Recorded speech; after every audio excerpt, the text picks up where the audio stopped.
Hurry, hurry, hurry! Step right up and welcome to Carnival Games! What's better than making a party game for the Wii? How about making a party game based on a seedy traveling carnival? Now, to the publisher's credit, they do have the look and feel of a traveling carnival down. From the broken down look of the games to the impossible to knock down milk bottles. However, there is a certain charm to Carnival Games. It took me back to when my father would take me to these places and spend $20 to win a plastic comb. The basic gist of the game is that in most games you have the chance to win a prize, small, medium, or large. It all depends on how well you do in the game. Now you can unlock different games by getting the largest prizes. They make this somewhat easy to do because you can trade in your smaller prizes for larger ones. You also get tickets when winning, and these can unlock different crazy wardrobe attires for your characters. Before you even play the game, you have to tweak your character.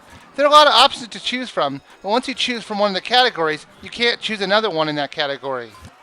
Now the controls are all over the place in responsiveness and accuracy. Sometimes they can be spot on, but sometimes they're harder to aim than a drunk using a urinal. There are over 20 classic Carnival games to play on this disc, so I can't possibly go over them all. I'm going to focus in on a few of them. Alley Ball was fun due to its ease of control. It was as easy as swinging your arm back and forth. The real problem was it was almost too easy to master. Bowler Coaster. Bowling ball spinning. I found it strangely addictive. I don't know why. It's just a simple game where you spin a ball fast enough to climb hills to get to your target. I just kept playing it over and over again to improve my score. Kapow is a game where you have to knock down a stuffed clown with a ball. The game is really easy to play. The cursor moves automatically and you act like you're throwing a ball with the Wiimote. I really like the way this was controlled and I wish the other games were this easy. Now if you get the largest prize on the right games, you can unlock a new version of that game. It could be anywhere from a modified version of the game you just played to a brand new game entirely.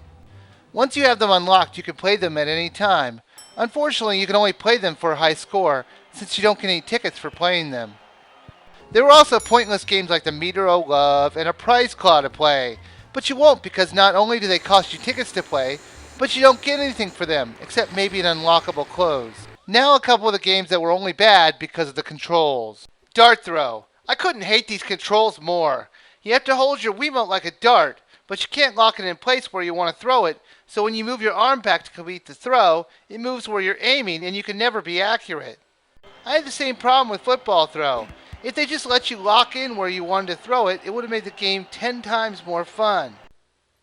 Another problem with the game came with the ring toss or the coin throw. It was very hard to judge distance, so it was hard to throw it correctly. There were a few games where they made you pump your Wiimote up and down and then you pushed a button to release it. It was tiring and made the game unfun to play. No matter what the game was, if it used that control scheme, it sucked. I think the game should have been tested just a little more, since I experienced glitches and game freezes once in a while. Carnival Games is a good game overall, but it could have been improved with a few more months testing and tweaking of the controls. I really did enjoy playing it, but for only a few minutes at a time, since the games were really too short to enjoy. The game is $40, and at that current price, the game is worth a rent, but not a buy.